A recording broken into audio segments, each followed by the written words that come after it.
Hey, what's up, Roxstars? It's Rox with a little bit of talk about what's at the top of the blog, so let's get to it. I say I'm gonna take some time off, y'all. All the cashiers, they was like, somebody stole her truck. It's like you could hear it all throughout the store. This Rox coming to you today with a review for Love and Marriage Detroit, Love and Marriage Huntsville, our book 4, Real Housewives of Atlanta. Let's get to it, shall we?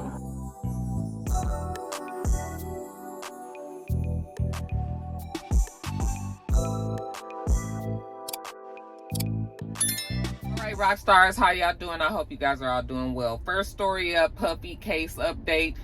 I'm sure you guys saw this week that not only did the prosecution rest, which we expected, they had already told us that they were going to be resting this week once they presented, I think they said the prosecution either presented, I didn't put in my notes, but they either presented 32, it was either 23 or 32 witnesses. I might be getting the numbers transposed in my mind, but they put so many people up on that witness stand, you know, and argued exactly why they felt like Puffy, mama named him Sean John Combs, was the head of a criminal enterprise, these RICO charges, sex trafficking,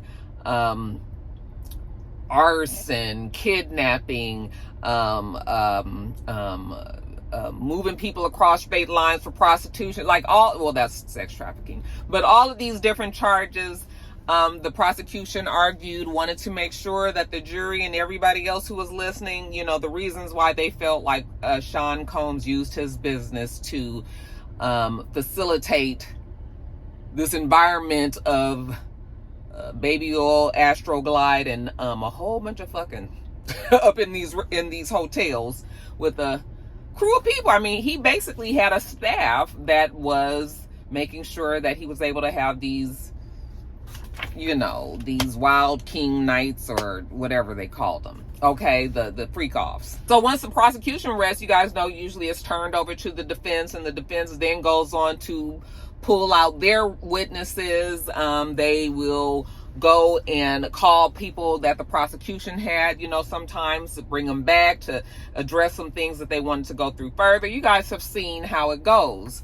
But a lot of times when the defense feels like the prosecution has not, you know, met the burden, which is to prove that Sean Combs was doing these things,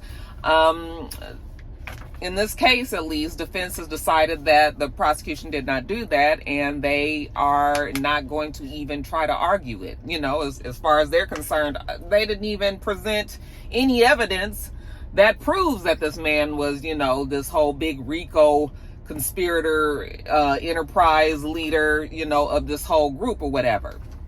So they are closing it. They did ask Puffy, the judge did ask Puffy, you know, if he was indeed denying his right to speak out in court. And Puffy, you know, being Puffy, you guys know how he is. He spoke with the judge, told him that he was doing a fantastic job or a great job or a spectacular job. It was one of those words. As if the judge needed to have some sort of confirmation from Puffy. You know, I'm sure the judge appreciated that or whatever, but that is very much a Puffy thing to do. You guys know he is very much used to getting his way, and a lot of times in order to get your way, you just have to flatter people. You can be rich and flatter people, and you get a lot of things out of people. You will be surprised. So, but it don't work on the judge, okay? It don't work on the judge. The judge did tell him thank you. Yeah, are you testifying in this case? And Puffy decided not to. Okay. So yeah, the defense also rested their case, which was surprising because, you know, they had always told us that this case was probably going to run right up to 4th of July. We are, you know, about 2 weeks when they rested anyway. We were about 2 weeks away from 4th of July. So everybody was kind of shocked. I was kind of disappointed, you guys. I really won't lie. I was ready for a brawl. Like, I wanted to see the defense come back and put all of this other evidence up and, you know, really show prosecution that the reasons why they didn't feel like Puffy was doing these things, and they didn't do it. So I was just like, oh, that's it? Yeah, that's it. That's it. You know, now we're just waiting. Today, which is Thursday, the jury is going to be given the directions or the instructions from the judge, telling them what they need to deliberate on, making sure that they understand the points, and I'm sure there's a whole process to that, and then the jury gets the case, and usually, not always, but usually in cases when the jury comes back like immediately, usually that's not good for the defense. Okay, and when the jury takes a long time to come back, that's not usually good for the prosecution. So I think that's the way that they've said it. Do I have it mixed up? But I think that's the way they said it. When it comes back immediately, it was just like the jury already thought that you was guilty, and they just basically needed to hear all the information, see if anything was going to change their mind, and if nothing has changed their mind, then yes, you guilty. Because usually I think that a lot of times people might assume that you are guilty, even though the adage is the other way around. I kind of feel like a lot of people, when they hear the stories, a lot of times people will assume that you're guilty, and then they need to hear the information to prove that you're innocent instead of vice versa. That's just what I think. That's not me saying that's what everybody, or that's officially what has been determined, okay? That's just kind of how I felt about it. So anyway, we will see. Once the jury is officially handed over everything, and I think that's going to happen at some point next week, Monday or Tuesday-ish, because now we still have to wait for closing arguments. Well, I think I might have it out of order. They're going to do the closing arguments maybe, and then get the instructions, and then they'll get the case. Okay, so all that is supposed to be happening in these next couple of days, and then I think next week the jury will be officially deliberating on this case, and again, we'll have to wait and see, whether they come back fast or slow. They did have a lot of information to go through. You guys saw I did post on my Instagram that they did drop a couple of the charges that they were linking in this case. I think it was the attempted kidnapping and the attempted arson, the fire that happened over at Kid Cudi's house, and also the kidnapping. They decided to drop those because maybe, I don't know why they do things like this, but I am assuming that it's just because it might be even though they wanted to put that in there and say that he was charged with, that they were charging him with that, they decided to drop it because maybe they didn't present the evidence that was strong enough to really make them feel like it needed to be even pondered over. They have a lot of things that they have to be looking over. There's a lot of charges here. There's a lot of evidence here. So I'm assuming that, how about we just drop these charges that, they already kind of weak, and might not necessarily, we don't want them to be going over shit that don't even really matter. So if we already know that that's weak and we ain't gonna really get nothing on that, and you guys are gonna be wasting time on that, let's just drop it, because they're more concerned about the sex trafficking, and moving people across state lines, to have sex, paying these people, bribery, the extortion parts of it,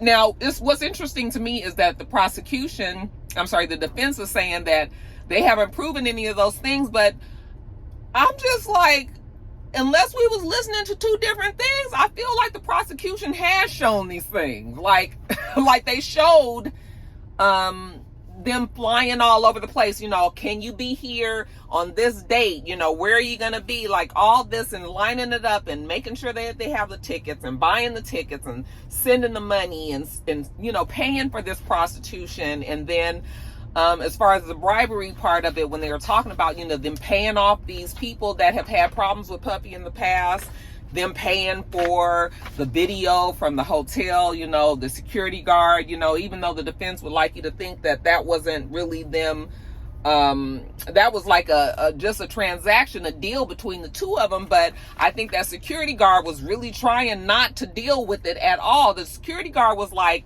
you need to talk to my boss. I ain't got shit to do with that. You're not getting the video and all this. And they kept going back and going back to him and hey, listen, I know, just name your, what is it exactly that you need from me? What can I do for you that's going to make you give me that video and we can be good, Just because you put it in different words, you are bribing somebody. You're making them do something that they don't want to do, that you want, and you paid them for it. Okay, otherwise he wouldn't have. So that is bribery, So I feel like there has been moments where they have proven they don't have to get every single charge on the racketeering, because racketeering, there's a lot of things that fall under racketeering, but they don't have to have every single one. They only have to hit a couple of those charges. And in my opinion, my very unofficial, unexpert opinion, as given videos, doing these videos and talking to you guys about it. Hold on, y'all. Hold on. I'm trying to get this air together. It's hot. What I was saying was, in my opinion, like, I feel like they did show it. Maybe they didn't. We will wait and see. I still feel like Puffy is probably going to go to jail. But, you know, there's a lot of people that are still saying that, no, they haven't shown any of those things, which perplexes me. But, you know, I guess everybody is all up to perspective and how you see things, right? But to me, Puffy going to jail. But, you know, we'll see. We'll see.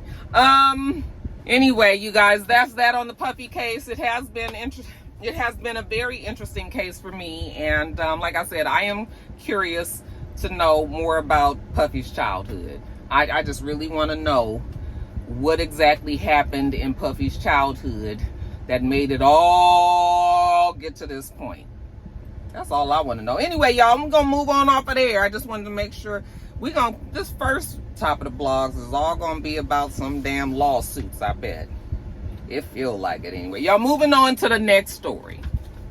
I was saying I felt like I was doing a lot of lawsuits is because I also wanted to talk to you guys about Fat Joe's lawsuit. We've been talking about the Fat Joe lawsuit. I don't know why I haven't taken the Fat Joe lawsuit as seriously as the others. I just don't know why. Maybe it also might be it's just that I'm overwhelmed. Every time you turn around, child, it's another lawsuit about some other man, usually black, who has sexually harassed or assaulted somebody, you know. So it's not that I don't care. It's just that it's just like, oh, okay, now who is it today, you know? So maybe I've become numb to it. But yeah, Fat Joe got a case going as well. It's his former hype man, a Mr. Terrence T.A. Dixon. He was his hype man for 15 years. And, you know, 15 years as a hype man, you would imagine that they would have some sort of friendship, you know, that he's been traveling with this person who is doing nothing else more than just, you know, big upping you every time you get on stage. You know, I would imagine you would need to have a good relationship with this person. So it's strange that, you know, after 15 years now, the man is coming out and saying that he was there, but not because he wanted to be. It was just because it was a job that he was doing, that these men, Fat Joe and his team, took advantage of him, that he even helped creatively, you know. I guess he's saying that he offered some sort of lyrics, some sort of lyrical component to this whole thing. But he was saying that he also was forced to do things sexually, watch things sexually, saying that Fat Joe has, you know, molested minors and all kind of craziness, you guys. Things that you know, we just would never associate Fat Joe with, which I think is probably the point. Is just like, you know, these people would like you to believe that all of our entertainers out there, you know, while presenting themselves one way in public, that they act a certain way, quite a way different in private, you know. So Fat Joe is the newest person that's on that list. He also said that they psychologically and physically intimidated him, made him do these things. They would threaten him and tell him if he didn't do certain things that they wanted him to do, that they were going to leave him. Like if they were in a different country, they were going to leave him behind. And, you know, they would make him feel so unsure about his job all the time. He's suing for unpaid wages and things like that. I think to the tune of, was it $2 million? Yeah, $2 million. Now, Fat Joe's lawyer, Joe Tacopina, said that Fat Joe sued both Dixon and Tyrone Blackburn. Now, Tyrone Blackburn, you guys have heard that name quite a bit. Tyrone Blackburn was added to the chat when he represented Lil Rod. Lil Rod is Rodney Jenkins, I think is his last name, the one who was suing Puffy as well, who is suing Puffy as well. Tyrone Blackburn is also representing this Dixon person who is suing Fat Joe. And you guys know, I told you guys just a couple of weeks ago that the legal community is irritated and annoyed and fed up with Tyrone Blackburn. They say that he's a very unprofessional lawyer, that he writes up his court paperwork as if they were like some salacious novel, as opposed to like using the correct legal jargon and the legal wording. And he just does it so sensationalized, and he does it because he wants people to latch on to the case, and he wants it to be this whole hyped up thing. So they don't like Tyrone Blackburn, and now Tyrone Blackburn is representing this person for Fat Joe. I mean, that's suing Fat Joe as well. So yeah, the people is irritated with Tyrone Blackburn. So Joe Tacopina, which is Fat Joe's lawyer, said that Fat Joe actually sued Tyrone and this Dixon guy a few months ago in April. So in retaliation for that, they are now suing Fat Joe. Okay, and Fat Joe says that people mistake his kindness for weakness, but he don't play that shit. He from the Bronx, and so he ain't fixing to let this man, Tyrone and Terrence T.A. Dixon, he ain't fixing to let him, run his pockets like that, so that's what's happening over there. Now, their case starts in August. August 1st is when that case that Fat Joe is suing them for, that starts in August, and then I guess we'll hear more about whatever goes on with this case here. But yeah, this morning on my way to work, I was listening to the radio, and they were talking about the case, and they mentioned that Tyrone Blackburn was arrested because apparently Tyrone Blackburn hit, I'm not sure if it's this Joe Tacopina man or if it is somebody else from Fat Joe's legal team, but he hit him with his car. And so Mr. Blackburn is currently in jail. Maybe he's bonded out by now. But he was arrested for hitting the lawyer. All right. And yeah, too much, Mr. Blackburn. Because what exactly are we doing out here? Rolling the people over with our cars? Let's not do that. Okay. We're going to hear more from Tyrone Blackburn. I think they did drop that case. Did they drop that Lil Rod case, or is that case still going on? I might be getting my information mixed up. It's so many fucking lawsuits, you guys. Just so many. Why you hit this big old trigger? You gonna be able to get out your car, girl? Okay, let me not pretend that. What do you guys think about this, though? Turn my air down. It's a little warm, y'all, but it's a little loud. Every time I get close, y'all get to see this little problem nappy area right here. Y'all just don't even pay attention to it, y'all. Just a little bit, little scrape. What y'all think about it, though? Everybody is capable. Everybody is human, so everybody is capable. But I can't see Fat Joe doing these things. He seemed like he might be a little obnoxious at points, but other than that, I can't picture it. But that don't mean shit, because, it's a whole bunch of good actors out there. Have you thinking all kind of shit, motherfucking straight up crazy. So it could be that as well. But I don't know. I just don't see it. But you guys let me know what you think about that. Let me move on to the next story.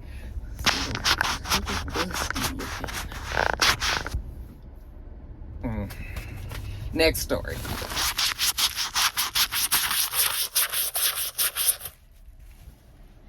Okay, that's a little better. Child, we talked about him last week, but Christian Keys has expressed his disappointment in how his show, All the Queen's Men, has been handled over at BET. Okay. You guys know that Christian Key is the creator of that show, and I believe, does he work on the show as well? I'm not sure, but we know that Eva from America's Next Top Model, also from Real Housewives of Atlanta, Eva. She is the lead character on there, and everybody actually tells me the show is really good. I've never watched it, but people tell me that the show is good, that she does a really good job. Even my friend Val was like, girl, you can even skip the first season. First season you ain't got to watch, but after the second season on, it's good. So I might eventually watch it. I just haven't gotten around to it, but that's Christian Key's show, and it's over at BET. I feel like they're probably on season 3 or 4 should be coming. Either season 3 or 4 should be coming up. I know they have a couple of seasons already under their belt. He's complaining that He's having issues over at BET. Some of his staff apparently are very unprofessional. They come to work, they're drunk, they're high. I'm just like, what that got to do with BET? Or is it BET that hires his crew? Ain't he the one that's responsible for his crew? See, this is shit that I don't know about. I would need to talk to somebody in the industry. Maybe I'd need to ask my nephew or something. But like, is he the one that picks his crew and staff, or is the network? But anyway, he said that not only that, but he was having an issue with his credit. So he's the creator of the show. We've known that. But he said that his credit was removed, like his creative credit was removed from the second season. And when he asked for it back, they told him no. So now that sounds like that's become a legal issue, because, I mean, wouldn't you have shit in writing that says, like, this is my show that I'm just allowing to be put on this network, and so that's my shit. And so, yeah, so I feel like maybe that's something that's going to end up in court, you know, something that he's going to have to fight over. But in the meantime, he's fed up, and he said that he's moving, he's talking to other streaming services, streaming companies, and he's going to be moving over. Now, of course, I am wondering if this has something to do with Tyler Perry, because now what annoys me about Christian Keys, let me back up. What annoys me about Christian Keys is he just don't never just come out and say the shit. Because if you're going to say something, or if you're going to be accusing people, and you're going to have all this innuendo and all this, I'm going to say the whole story, but I'm never going to tell you who I'm talking about. Like, after a while, don't keep treating me as if I got to be figuring out what this blind item is all the goddamn time. Either say who it is or don't say shit else. Okay? Because somebody come to the office and they drunk all the time, or high all the time, you know, or somebody is so many people, you know, that's not professional. Who are you talking about? You know, first of all, we already assuming you talking about Tyler Perry, because we know that Tyler Perry has a very big, strong foothold over at BET. Okay? He wanted to buy it. He wasn't able to, but what they ended up doing was allowing him basically to come over there and just put all his shows over there and pretty much take over the network. Okay? So what he's saying, to me at least, feels like he's talking about Tyler, but he ain't never 100% ready to step out and stand 10 toes down firm and say, Tyler did this shit. And see, if you're not going to just come out and say it, then I don't feel like hearing all of this, because it's not fair for us to be looking at another person and looking down at them, but you get to still kind of stay behind the, you know, it's like, either say what the whole story is or don't say shit else. That's my issue with Christian Keys. Okay? Because you just gonna keep on playing. I'm gonna dip my toe in it a little bit, just so that, you know, somebody can feel warned out there, know that I might say something. It just comes to the point where it's just like, niggas, just say the whole thing. Just say the whole thing. Somebody, you know, people come. Who is somebody and who is people? So that's my problem with him. So I'm not going to keep on being mad at Tyler or be believing stories about Tyler if you're not going to just 100% say it. Well, you know, and then he's saying that he wants to go to these different streaming companies. My feeling is Tyler is a big deal, not just at BET. He has shows and movies on Amazon. He got movies on Netflix. His influence goes very far. Okay? Tyler has a reach everywhere. As a matter of fact, me talking about Tyler on my show probably in the long run is not a good thing for me, being in Atlanta. Like, if I want to continue to work in this media and shit, you know, like, but it's just, I'm not nobody. Like, I'm not on Tyler's radar. He don't give a shit about me. Me talking about him, I don't say nothing really bad about Tyler, you know, but what I'm saying is, like, he don't care about me. So that's nothing that we got to worry about. But what I'm saying is, like, Tyler is a big deal, not just at BET. Like, Tyler is a big deal everywhere, which is why I feel like Christian does this little dance. Like, he keep on playing with Tyler, and I'm just like, let you know. And then a few of you guys told me, no, Roxanne, it wasn't Tyler that he was talking about. There was somebody. Oh, you guys were saying it was, the other black, the guy who's a writer. Oh, his name is right on the tip of my tongue. The one who also has a show over on BET. Nelson George. No, not Nelson George. It's another person though. It's not Nelson George, but it's another person that you guys were telling me I was talking about. But I always thought he was talking about Tyler Perry, and I still feel like that's who he's talking about. Okay? I just don't understand why, you know, we had old boy last week, honey. He came out and said the whole full thing with his full chest. I'm gonna need niggas to say shit with their chest now. And stop all this. Somebody, you know, people always. Just say who it is. Or else I don't feel like it. Okay? All right. That's it on that. Let me move on to the next story. You know what? Lastly, let's talk about Amina. Amina Buddafly. I didn't get her real name, but Amina is her real name. Remember, she has a twin sister and everything. You guys know Amina from Love and Hip Hop, New York. She was the one who was stuck in the unfortunate love triangle with Peter Gunz and Tara for years and years and years and years. Remember, they took us through so much that we was tired. Oh my God, we couldn't take it no more, child. We was just over it. Okay. But we did see that whole relationship, that whole family come full circle, and now Peter and Amina and Tara, they all get along very well. At one point, I was almost wondering if Tara and Peter were getting back together and just keeping it kind of on the hush. I don't know if that actually happened, but there was a time where I kind of felt like maybe something was brewing up over there.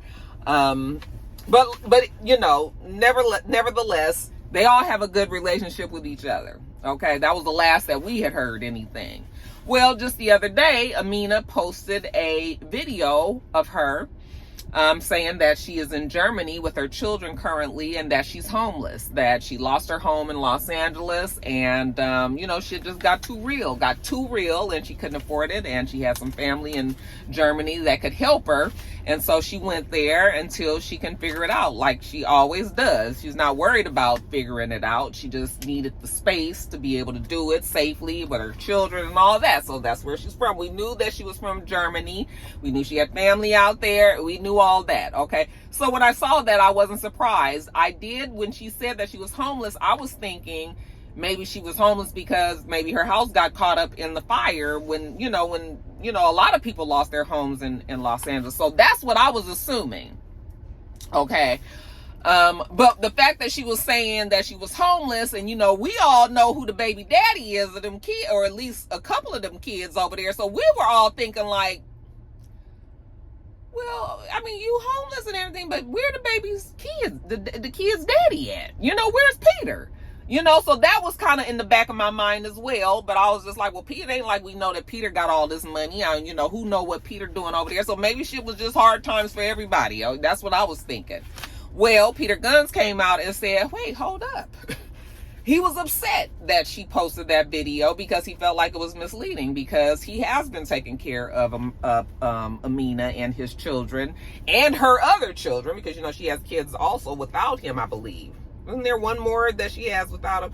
But she was saying, you know, he was just like, I've been taking care of her and sending her money when she needs it, you know, and all, but which I'm sure is not easy because, like I said, Peter, he probably has income, or he's doing whatever he's doing over there, but he ain't making big money like that. Like, at least we would think that he would be doing, you know. So he been doing what he can to help her, keep her afloat and all that.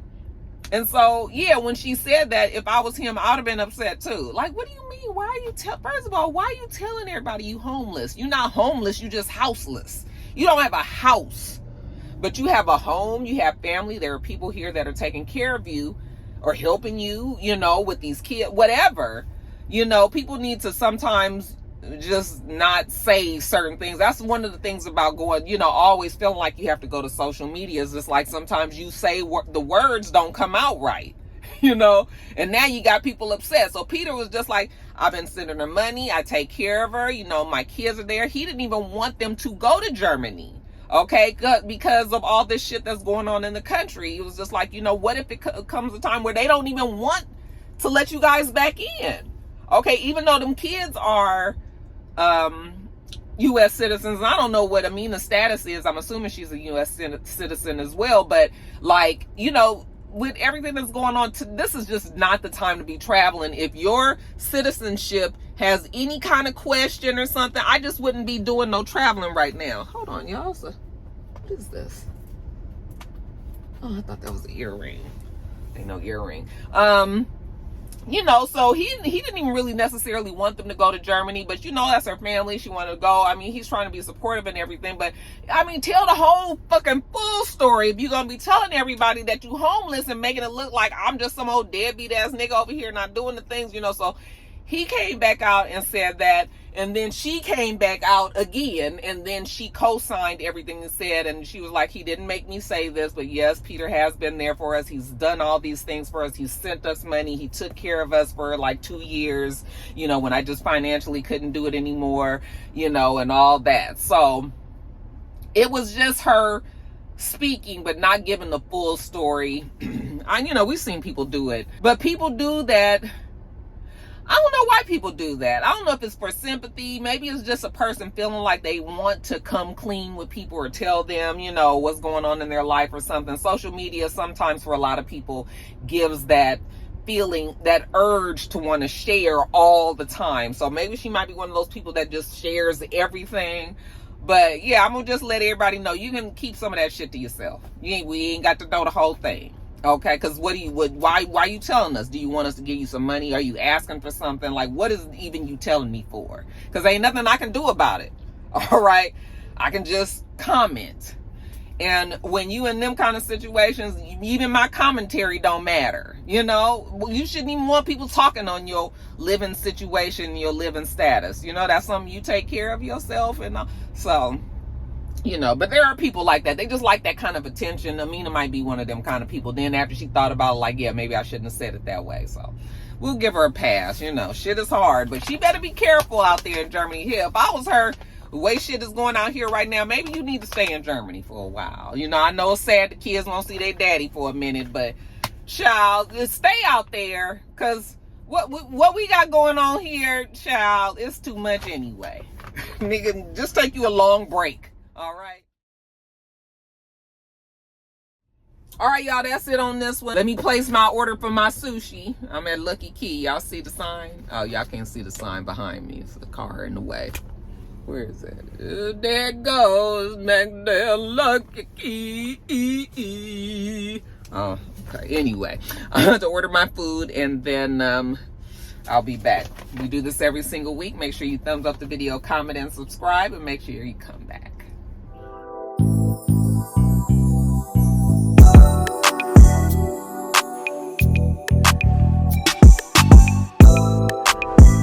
Until next time, rock stars.